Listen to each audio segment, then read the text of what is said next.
मुझे एक देश बताइए। बोल बोल।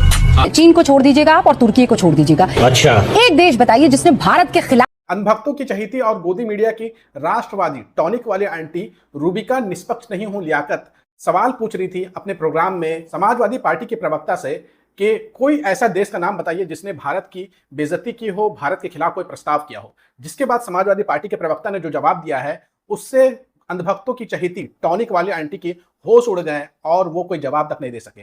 आप देखिए यहां से ये वीडियो। मुझे एक देश बताइए। बोल बोल। चीन को छोड़ दीजिएगा आप और तुर्की को छोड़ दीजिएगा। अच्छा, एक देश बताइए जिसने भारत के खिलाफ कोई प्रस्ताव पारित कर दिया हो। डढ़ा समझाओ इसे। एआईसी ने ऐसा कोई बयान दे ओआईसी ने ऐसा कोई बयान दे दिया। मैं काउंट कर रही हूँ, बताइए मुझे। बिना चीखे चिल्लाए बहुत गंभीरता से 2-3 बातें कहना चाहता हूँ, बहुत संक्षेप में। अभी मजा आएगा ना भिड़ो। आपने पूछा चीन के अलावा कौन सा देश भारत के खिलाफ खड़ा है? अमेरिका खड़ा है। वाह, पहली बॉल में सिक्सर।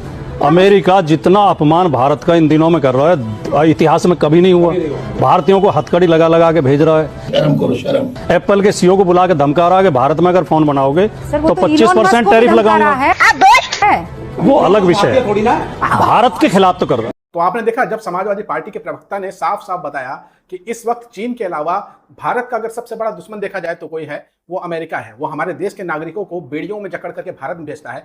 पूरी दुनिया में किसी भी देश के साथ ऐसा नहीं किया गया, किसी भी देश के नागरिकों के साथ ऐसा नहीं किया गया। लेकिन भारत एकमात्र ऐसा देश था जहां पर लोगों को बेड़िया में जकड़ करके भारत में डिपोर्ट किया गया। इसके ऊपर भारतीय जनता पार्टी, मौजूदा केंद्र सरकार ये कहती है कि उस देश के कानून के नियम है, उस कानून के नियम के हिसाब से भारतीयों को भेजा गया। लेकिन सवाल ये उठता था, क्या भारत के ही लोगों के लिए ये कानून लागू होता है या फिर बगल के देश नेपाल के लिए भी ऐसा कानून लागू होता है? क्योंकि नेपाल के लोगों के साथ तो ऐसा अमेरिका ने नहीं किया, बांग्लादेश के लोगों के साथ ऐसा नहीं किया। ये सवाल पूछने की हिम्मत अंधभक्तों की चहेती रूबिका लियाकत में नहीं थी। और समाजवादी पार्टी के प्रवक्ता ने जो जवाब दिया उस वक्त रूबिका लियाकत का चेहरा देखने लायक था। चेहरा उतर गया और वो मोदी जी को डिफेंड नहीं कर पाई। इसीलिए कहा जाता है कि देशभक्ति में अंधभक्ति छोड़ो और देशभक्ति करना शुरू करो।